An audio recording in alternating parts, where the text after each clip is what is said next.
How many of you here know that sodium is closely related to hypertension?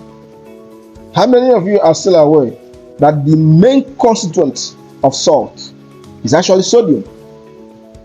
How many of you here are aware that the amount of salt that you expected to take per day is about 5 grams, which is this, a level of teaspoon per day? Now, what happens when you exceed this is what I'm about to explain to you now. Please pay close attention. Remember to share this video, comment and like. If you have not been following me, please do that. Now, in our meals, we salt almost everything we eat. What this means is that we do exceed this quantity that is expected of us to take per day for our health. What does sodium do? Sodium has a capacity to draw water, fluid from the body into the bloodstream.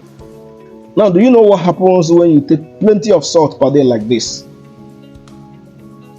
This sodium is eventually going to withdraw plenty of water into your blood vessel, increasing your blood volume, which eventually increases the pressure at which blood circulates inside the blood vessel. And that is hypertension. So as a younger person, don't even think that you are not predisposed to having hypertension when you engage in this.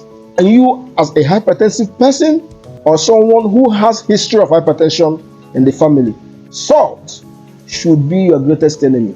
I know that a lot of you might think that how can the food become sweet and all of that if you do not add salt? But guess what?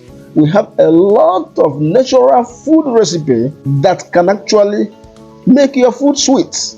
It must not necessarily be salt. Note that you are what you eat. Now with this, you should now be able to understand why oral rehydration solution, ORS, is used to boost up blood pressure for people whose BP is extremely low.